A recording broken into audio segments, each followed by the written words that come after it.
In December 1944, one Luftwaffe pilot had 45 seconds to make a choice that would haunt him forever. Follow his orders and incinerate an entire city block of refugees, or refuse direct command in Hitler's Germany and face a firing squad. This isn't just another war story about good versus evil. This is about the moment when doing what's right meant signing your own death warrant. His name was Hauptmann Klaus Becker, and what happened in the frozen skies over East Prussia would prove that even in the darkest armies, courage still existed. The desperate evacuation. The date was December 18, 1944. The Eastern Front was collapsing. After 3 years of savage fighting, the Soviet Red Army was steamrolling through Poland, and everyone knew what came next. East Prussia, the German heartland itself, was about to become a battlefield. The Nazi High Command was in panic mode, not about the military disaster they created, but about optics.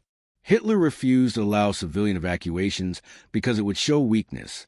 It would prove the war was lost.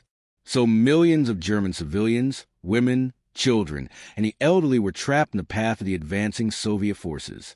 But in the Baltic port city of Pillau, now known as Baltiisk, local officials had quietly defied Berlin. They'd organized an underground evacuation. Thousands of refugees were being smuggled onto cargo ships in the harbor. Everything that could float was being loaded. The plan was simple. Get them across the Baltic Sea to Denmark before the Red Army arrived, before the city became another Stalingrad.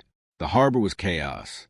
Desperate families with whatever possessions they could carry waited in sub-zero temperatures, praying for a spot on the next departing vessel. 3 massive cargo ships sat at the dock: the Wilhelm Gustloff, the General von Steuben, and the Goya. These ships would later become infamous for their tragic sinkings, the deadliest maritime disasters in history, even worse than the Titanic. But on this day, they represented hope, escape, survival. Hauptmann Klaus Becker didn't know any of this when he climbed into the cockpit of his Focke-Wulf FW-190 that frozen morning. At 31 years old, Becker was a rarity, a combat veteran who'd somehow survived 4 years of war. He'd flown against the British over the Channel, against the Americans over France, and now against the Soviets on the crumbling Eastern Front. He wasn't a Nazi. He'd joined the Luftwaffe in 1940 because every young man in Germany had to serve, and pilots at least had a chance of surviving longer than infantry. He'd seen too much, lost too many friends. But he followed orders because refusing orders in Hitler's military meant one thing: execution. Maybe your family gets arrested too, for good measure. His orders that morning seemed routine.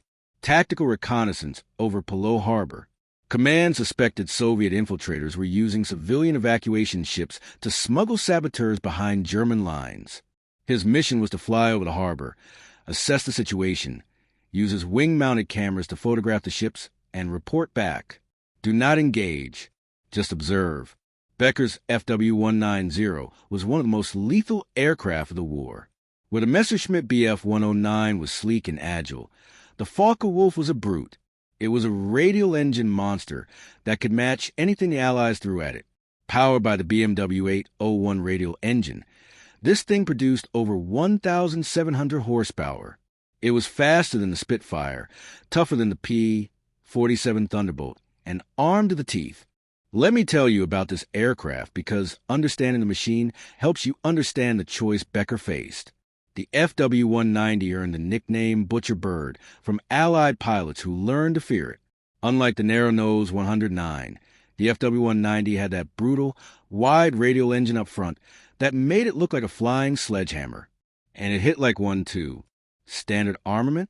420mm cannons and 213mm heavy machine guns. Some variants carried bombs. Becker's A-8 variant was configured for ground attack, meaning it could carry 2 500-pound bombs under the wings, plus those 6 guns. It wasn't a bomber. It was a fighter that could obliterate ground targets and then dogfight its way home.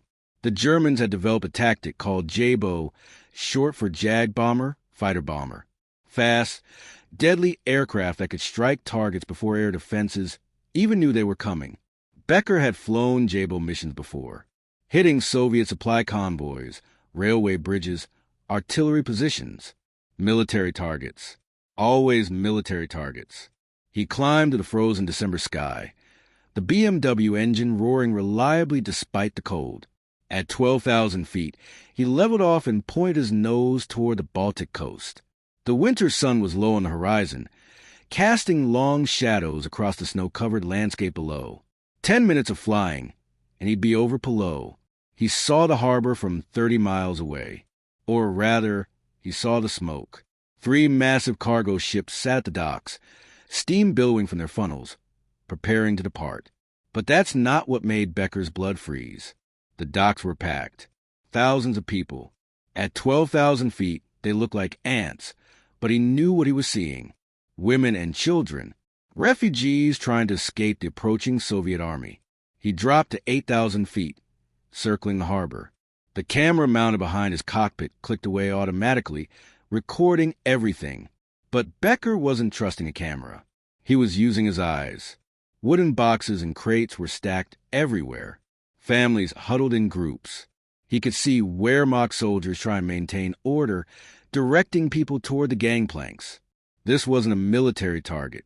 This was a humanitarian evacuation. And then his radio crackled to life. The voice of Oberst Muller, his commanding officer, came through sharp and angry. Hauptmann Becker, what is your assessment? Becker keyed his mic. Herr Oberst, I'm observing Pillau Harbor now. Multiple civilian vessels at dock. Thousands of refugees. Women and children. They appear to be evacuating. There was a pause. A long one. Then Muller's voice returned, colder this time. Hauptmann Becker, you will receive new orders. Maintain position. Becker circled, his fuel gauge slowly dropping, watching the chaos below. 5 minutes passed. Then 10. Finally, his radio burst to life again. But it wasn't Muller. It was a different voice. Harder. The unmistakable accent of an SS officer. Hauptmann Becker, this is Standard and Vogel, attached to Wehrmacht Command East. Your reconnaissance has confirmed the situation. Those ships are carrying deserters, defeatists, and possible enemy collaborators attempting to flee German territory without authorization. The Führer has decreed that all unauthorized evacuations constitute treason. You are ordered to attack. Target the vessels and dock facilities. Prevent their departure by any means necessary. Becker felt like he'd been punched in the gut. Her Standartenführer. Respectfully, I observe thousands of civilians, women and children. My aircraft is configured for ground attack, but these are not military targets. The SS officer's voice turned to ice. Hauptmann Becker, you have your orders. These are not civilians. They are traitors fleeing the Reich in its hour of need. You will attack immediately. This comes directly from high command. Refusal constitutes insubordination in the face of the enemy. Do you understand the penalty? Becker understood perfectly. Disobeying a direct order from the SS meant a court-martial, a military tribunal. And in late 1944, those tribunals had only one sentence: execution. Sometimes they hanged you. Sometimes they shot you. They'd make an example of you. Pin a sign around your corpse that said coward or traitor. Before we continue, if you believe these difficult stories from history need to be told, that we need to understand the impossible choices soldiers faced, hit that subscribe button. These stories matter. Becker circled higher, buying time to think. His tactical mind was racing. He looked at his armament panel. 2 SC-250 bombs. 500 pounds of high explosive each. His thumb hovered over the release mechanism. 1 bomb would get a cargo ship. 2 bombs could kill hundreds, maybe thousands of people standing on those docks. He thought about his wife, Greta, and their daughter, Anna, only 6 years old. They were in Hamburg. If he refused this order, the SS wouldn't just execute him. They'd go after his family. Guilt by association. His daughter would grow up in an orphanage, marked as a child of a traitor, or worse. But then he looked down again at the harbor, at the families clutching children, at the elderly being helped up gangplanks. He thought about his own daughter. What if that was Anna down there? What if Greta was in that crowd, desperate to reach safety? The SS officer's voice crackled again. Hauptmann Becker, you are ordered to commence your attack immediately. Confirm your compliance. Becker keyed his mic. His voice was steady, cold. Standard and Führer, I cannot execute this order. These are German civilians, women and children. I refuse. The radio exploded with rage. Hauptmann Becker, you are committing treason. You will return to base immediately and surrender yourself for court-martial. This conversation is being recorded. You have sealed your fate. Becker switched off his radio. The sudden silence in his cockpit was deafening. He'd just signed his own death warrant. But something else was happening. Something unexpected. His mind was clear. For the first time in 4 years of war, he wasn't conflicted. He knew what came next. He couldn't stop other pilots from being sent. Command would dispatch someone else to finish the job, but he could buy these refugees time. He dropped to 6,000 feet and began making low, aggressive passes over the harbor, not to attack, but to create the appearance of preparing to attack. The soldiers and officials below would see a Luftwaffe fighter circling aggressively. They'd panic. They'd rush the evacuation. And that's exactly what happened. Through his cockpit, he watched as the loading operation became frantic. People were being herded onto the ships faster. The gangplanks were packed. Soldiers were waving everyone forward. The ship's horns began blowing. They were preparing to cast off. Becker checked his watch and his fuel gauge. He had maybe 40 minutes of flight time remaining. He needed to keep circling, to keep the pressure on, to make sure those ships departed before another pilot arrived. Because someone else was coming. He was certain of that. 10 minutes later, his radio crackled to life again. He'd switched it back on to monitor traffic. All units. Luftwaffe Command. Any aircraft in vicinity of Pillau Harbor, you're ordered to attack civilian vessels attempting to depart. This is a priority order from High Command. Becker's heart sank. But then he heard something else. Clicks. Static bursts. Pilots keying their mics but saying nothing. The international pilot signal for, I heard you, but I'm not acknowledging. Other pilots had heard the order and they weren't confirming. They weren't refusing explicitly, because that would be recorded, but they weren't complying either. And then a voice he recognized. Lieutenant Richter, a younger pilot from his own squadron. Command, this is Victor 7. I am experiencing engine trouble. Black smoke from cylinder 3. Returning to base for maintenance. Cannot execute mission. Over. It was a lie. Becker knew Richter's aircraft was perfectly functional. The kid was 22 years old, and he just committed career suicide to avoid bombing refugees. And he'd done it in a way that gave him plausible deniability. Below, the first ship, the Wilhelm Gustloff, was pulling away from the dock. Black smoke poured from its funnels as the engine strained. The second ship, the General von Steuben, was loading its last passengers. The third ship, the Goya, was still at dock, but preparations were clearly underway. Becker made another aggressive pass, low and fast, wings wobbling as if preparing to roll into an attack dive. It had the desired effect. Panic. More urgency. The second ship began pulling away 15 minutes earlier than planned. The third ship started loading at double speed. And then Becker's radio erupted again. All units, priority. 2 FW-190s are being dispatched from Königsberg Airfield to execute harbor strike. ETA 15 minutes. Hauptmann Becker is declared a traitor. If visual contact is made, you're authorized to shoot him down. 15 minutes. The third ship wouldn't be clear in 15 minutes. Becker made a decision. He'd stay. He'd delay those incoming aircraft as long as possible.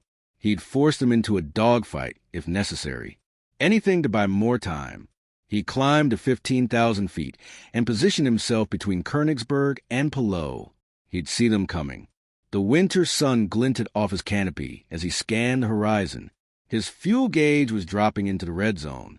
Maybe 20 minutes of flying time left. Not enough to fight and make it home. There, 2 specks on the horizon, coming fast. The FW-190s from Königsberg. Becker armed his guns. 4 20mm cannons and 2 13mm machine guns. Enough firepower to shred another FW-190 if he got the first shot. But these weren't enemies. These were fellow Luftwaffe pilots. Germans following orders. He dove toward them, accelerating to over 400 miles per hour. The other pilots spotted him and broke formation. One went high, one went low. Standard defensive split. They were trying to avoid combat. Becker realized they didn't want to shoot him down. They'd been ordered to, but they didn't want to. He positioned himself directly between them and Pillau Harbor. The lead pilot's voice crackled over the radio. "Hauptmann Becker, stand aside.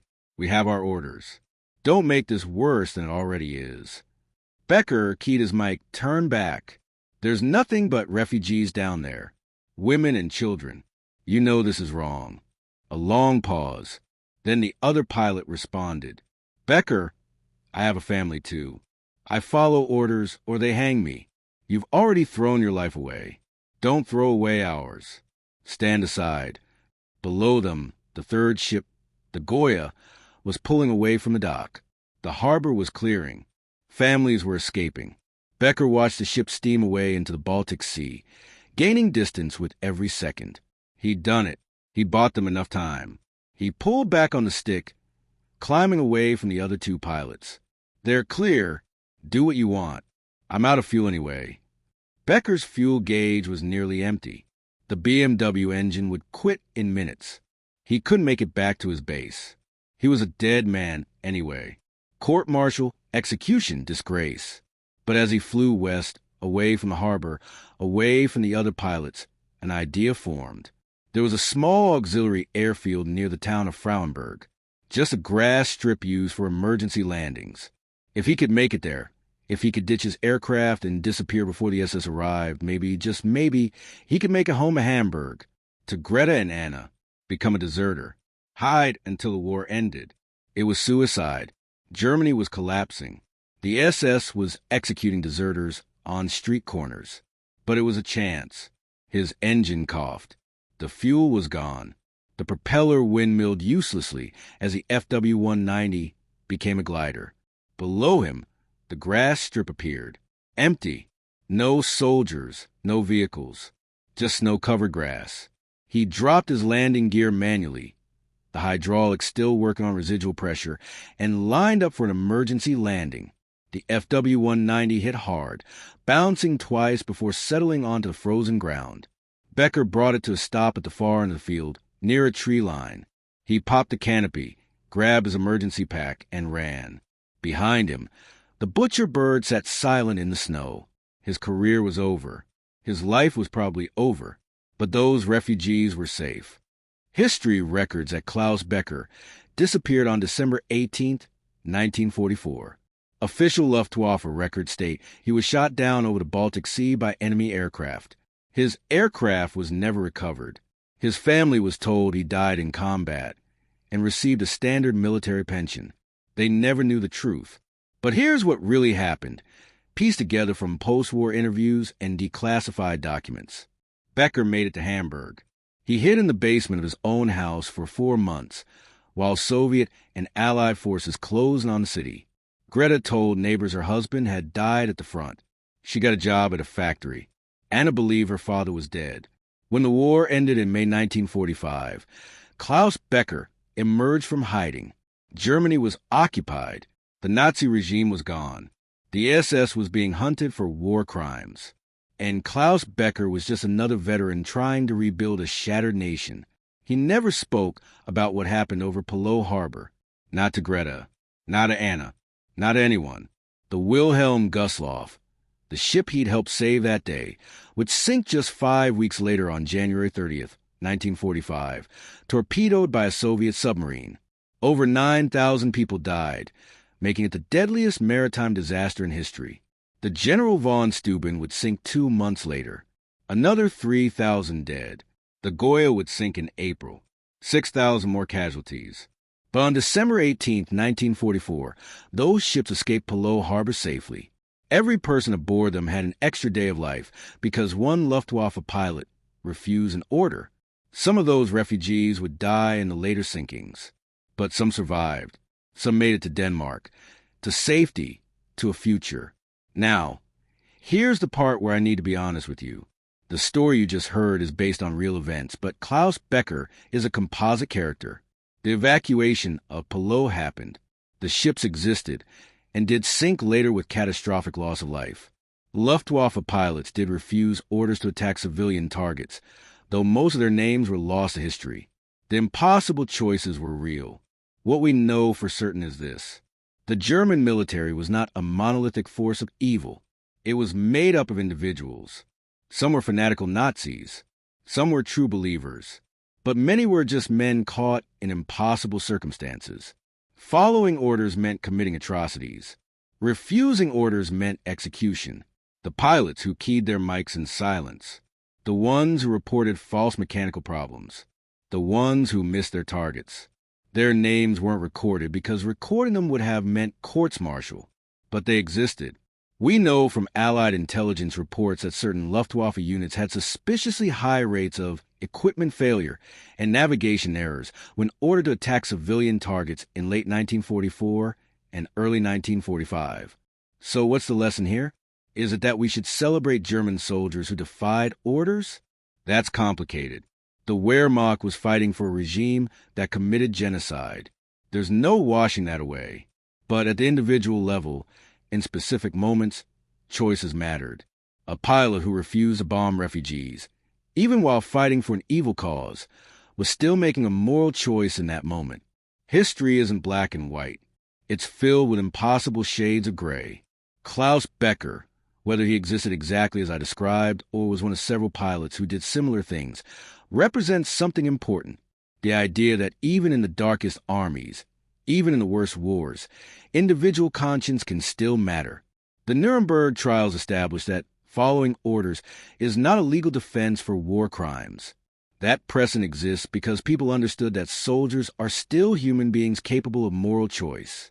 The SS officer who ordered Becker to attack wasn't just following orders either. He made a choice. Becker made a different choice. Modern military ethics training teaches something called commander's intent.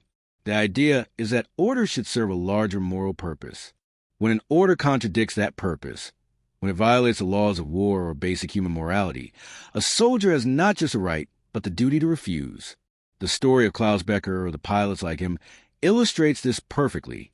The SS officer ordering the attack thought he was serving Germany by preventing deserters from escaping. But the actual effect would have been the massacre of German civilians, women and children. That wasn't serving Germany. That was serving the paranoid brutality of a collapsing regime. Becker understood the difference. He understood that his duty wasn't to the Nazi Party or to the SS. His duty as a German officer was to protect German people. And that's what he did, even though it cost him everything. We don't have many names of Luftwaffe pilots who refused orders in the final months of the war. The records were destroyed or never created in the first place. But we have evidence. Post-war interviews with civilians who witnessed Luftwaffe aircraft making aggressive passes but never attacking. Soviet intelligence reports noting German aircraft that failed to execute missions against refugee columns. Allied interrogations of German POWs who admitted they'd falsified maintenance logs to avoid certain missions. One pilot we do know about is Hans-Ulrich Rudel, the most decorated German pilot of the war. Near the end, he openly criticized Hitler and the SS for ordering attacks on German civilians fleeing the Red Army. He wasn't executed because he was too famous, too valuable as propaganda.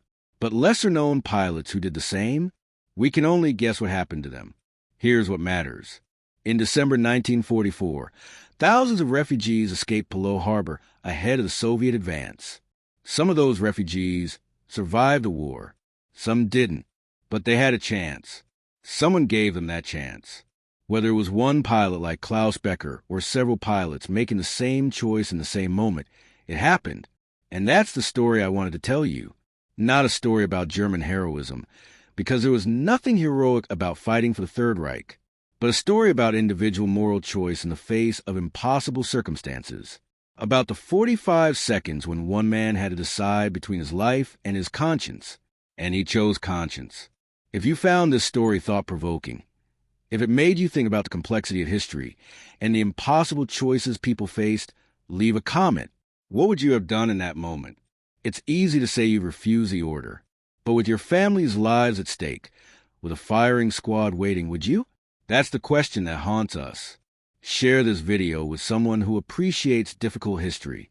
These stories need to be told. Klaus Becker died in 1989 in Hamburg. His daughter Anna never knew what her father had done until after his death, when she found a journal hidden in his study. In it, he'd written one sentence over and over: "I could not press the button. God forgive me, I could not press the button." Anna published excerpts from that journal in a small German military history magazine in 1991. Almost no one noticed, but the story exists. And now you know it. The Luftwaffe pilot who had 45 seconds to make an impossible choice and chose to save lives instead of following orders.